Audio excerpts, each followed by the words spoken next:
ஆன்மீக அன்பர்கள் அனைவருக்கும் வணக்கம். உங்களை எல்லாம் இந்த ஆன்மீக சேனல் மூலமாக சந்திக்கிறதுல நாங்கள் ரொம்பவும் சந்தோஷப்படுறோம். நாங்கள் போகிற வீடியோலாம் உங்களுக்கு பிடிச்சிருந்ததுன்னா நீங்கள் லைக் பண்ணுங்கள், ஷேர் பண்ணுங்கள். குளத்தூர் பாபா டெம்பிள் சேனலுக்கு நீங்கள் சப்ஸ்கிரைப் பண்ணுங்கள். நீங்கள்லாம் என்னோட வரும்பொழுது இன்னும் நிறைய விஷயங்கள் நாங்கள் சொல்ல கடமைப்பட்டிருக்கோம். வாங்க இப்போ நம்ம வீடியோக்குள்ளே போகலாம். இன்னைக்கு மார்கழி மாதம் 5 மாணிக்க வாசக பெருமாள் அருளிய திருவெம்பாவை பாடல் 5 சொல்லி அதற்கான விளக்கங்களை நான் சொல்ல வந்திருக்கேன். இப்போ நம்ம வீடியோக்குள்ள வரலாம். பாட்டு 5.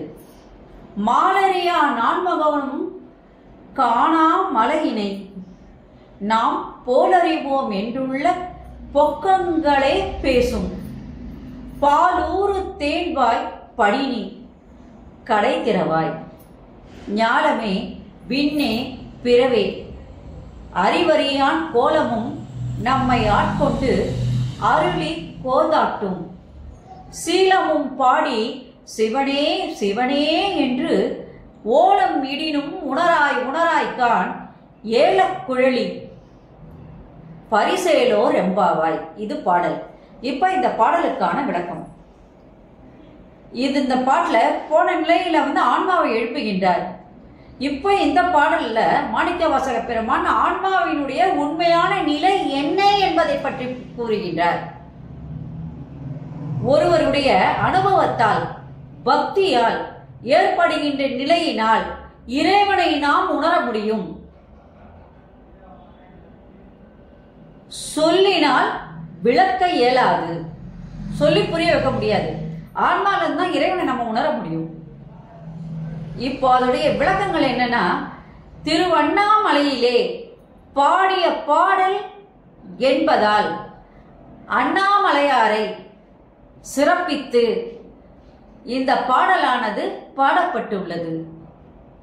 இறைவன் எண்ணற்ற எல்லையற்ற அருள் மலை.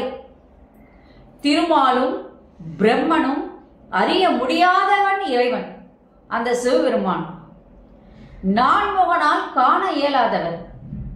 அந்த மலையை நாம் அறிந்துவிட முடியும் என்று மற்றவர்கள் நம்பும்படியாக பாலில் ஊறிய தேனில் கலந்த பொய்மையை பேசும் பெண்ணே கதவை திற என்று கூறுகின்றார். மாலரியா நான்முகமும் காணா மலை என நாம் போலறிவோம் என்றுள்ள பொக்கங்களே பேசும் பாலூரும் தேன்வாய் படினி கடை திறவாய் என்று சொன்னான். இப்பொழுது நீ கதவனி திறப்பாயாக என்று சொன்னான். சிவபெருமான் மண் உலகத்தாராலும் விண்ணுலகத்தாராலும் அறிய முடியாதவன். அவருடைய ஒவ்வொரு திருக்கோலத்தையும் நம்மை ஆட்கொண்டு அருளி சீராட்டுகின்ற பெருங்குணத்தையும் நாம் பாடுகிறோம். தரிசனம் என்பது ஒவ்வொருவருக்கும் பக்தியினூடே ஒவ்வொரு விதமாக அவர் காட்சி தருகின்றார். ஒருத்தருக்கு அவருடைய கண்ணுடைய அசைவு தெரியும், பக்தியினுடைய கண் அசைவு தெரியும். ஒருத்தருக்கு சிவபெருமானுடைய ஜடாமுடி தெரியும். ஒரு சிலருக்கு சிவனுடைய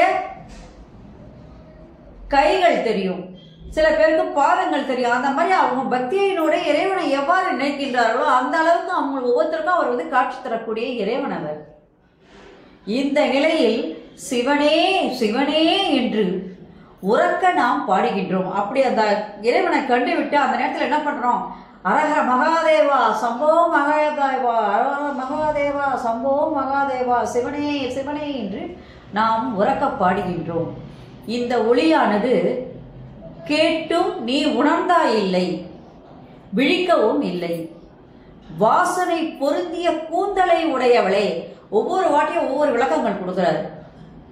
இந்த வாட்டி என்ன விளக்கம் கொடுத்தார்? கூந்தலுக்கு விளக்கம் கொடுக்கிறார். அழகிய கூந்தலை உடையவளே, இதுதான் உன் நிலை போலும் என்கின்றார்.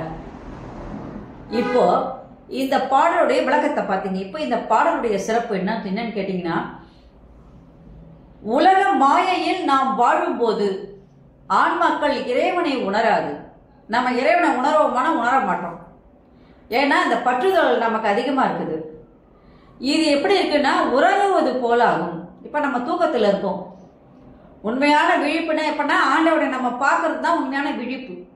பார்க்கறதுன்னா நேரில் பார்க்கறது கிடையாது, அவளோட ஒன்று சேர்றது. அதனால உறங்குவது போலாகும் என்கின்றார் மாணிக்க வாசகர். ஆன்மாவின் உண்மை நிலை என்பது பக்தியால் நாம் இறைவனை நெருங்கும் பொழுது இறைவனை நம்மால் உணர முடியும். நம்ம அந்த ஆன்மா அது உணரும். ஏன்னா இந்த ஆத்மாவுக்கு அழிவு என்பது கிடையாது. ஆன்மா பிறந்து இருக்கும். அப்போ இந்த ஆன்மாவுக்கு அழிவு என்பது திரும்பி திரும்பி பிறந்து இறந்து வர்றதுக்கு பதிலாக இறைவனோடு ஒன்று சேரணும் அப்படின்னு சொன்னால் பிறவி பெருங்கடல் நீந்துவார் நீந்தார் இறைவனடி சேராதார். இறைவனை நம்ம என்ன பண்ணணும், எந்த நேரமும் நம்ம நினைக்கணும், நம்ம ஆன்மாக்குள்ள இறைவன் இருக்கிறார்னு நினைச்சுக்கிட்டு நம்ம தவறு செய்யாமல் இருக்கணும். அதுவே பெரும் விஷயம். இறைவனை நம்மால் நம்ம உணர்ந்து கொள்ள முடியும்னா அந்த ஆன்மாக்களால் இறைவனை உணர முடியும். அதை சொல்லால் நம்ம விரிச்சு சொல்ல முடியாது. அதுக்கு பக்குவம் வேணும். அவ்வளவு இனிமையானது என்கின்றார் இந்த மாணிக்க வாசக பெருமாள். திருவண்ணாமலை என்பது எல்லையற்ற அருள்மலை. அவர் திருவண்ணாமலை இந்த பாட்டு பாட, திருவண்ணாமலை என்பது எல்லையற்ற அருள்மலை. அது அருள்பெரும் ஜோதியாக இருக்கின்ற நின்ற மலை. அது இவரை நான்முகனாலும் திருமாலாலும் காண முடியவில்லை. அத்தகைய இறைவனை நம்மால் எளிதில் நெருங்க முடியும் என்பதெல்லாம் பொய். எளிதில் போய் நெருங்க முடியாது. ஆத்மபூர்வமா நம்முடைய ஐம்புலன்களையும் அடக்கி நாம் இறைவனை ஆத்மா கூட கொண்டு வரும்பொழுது மட்டும்தான் அவரை உணர முடியும். அதனால பொய் பேசுவ பெண்ணே, அந்த பொண்ணை பத்தி சொல்றாரு. பொய் பேசுகின்ற பொண்ணே பெண்ணே, நீ இறைவனை பார்க்கலான்னு சொல்றதெல்லாம் பொய். அதெல்லாம் நாங்கள் நம்ப மாட்டோம். மண்ணுலகத்தவரும் விண்ணுலகத்தவரும் அறிய முடியாத அருட்பெரும் ஜோதி, தனிப்பெரும் கருணை கடல் அது. அந்த இறைவன் பக்தியால் அவரை நாம் நினைக்கும் பொழுது ஒவ்வொருவருக்கும் ஒவ்வொரு மாதிரியாக அவர் காட்சி தருகின்றார். எளியவர்களாகிய நமக்கு ஆட்கொள்ளும் பொழுது, அருள் செய்யும் பொழுதும் சிவனே சிவனே என்று உறக்க மனம் தெரிகிறது. ஒன்றும் இல்லை, இப்போ நீங்கள் திருவண்ணாமலை போங்க, இப்போ தீபம் வரப்போகுது. தீப தரிசனம் பார்த்த உடனே எல்லாரும் என்ன பண்ணுவாங்க, அரகர மகாதேவா, சம்போ மகாதேவா, அண்ணாமலை கரோகரா, உண்ணாமலை அம்மைக்கு அரோகரா, அரோகரா அரோகரா என்று சொல்லும் பொழுது ஒவ்வொருத்தருடைய ஆத்மாக்குள்ள அந்த இறைவன் என்ன பண்ணுவாங்கன்னா உண்மையாவே நினைச்சு உள்ளுக்குள்ள கொண்டு போறாங்க. ஏன்னா காத்தா இருந்து வயிற்றுக்கு சாப்பாடு ஆகாரம் இல்லாம சதா சர்வகாலம் அந்த ஒரு நாள் முழுவதும் அங்க அந்த இறைவனை சுத்தி, அந்த மலையை சுத்தி அவங்க என்ன பண்றாங்க, அந்த ஆத்மபூர்வமா இறைவனை நினைக்கிறாங்க. அந்த மாதிரி நினைக்கும் பொழுது ஒவ்வொருத்தருக்கும் ஒவ்வொரு விதமாக அந்த இறைவன் அங்கே காட்சி தருகின்றார். அதனால கூந்தலை உடைய பெண்ணே என்ன சொல்றாரு, வாசனை அழகிய வாசனை உடைய கூந்தலை உடைய பெண்ணே, நீ இன்னும் உறக்கம் நீங்கி எழுந்தா இல்லை, இதுதான் உன் நிலைப்பாடு போதும், ஆன்மாக்களே தூங்கியது போதும், எழுந்து விடுங்கள் என்று சொல்கிறார் மாணிக்க வாசகர். நன்றி, வணக்கம்.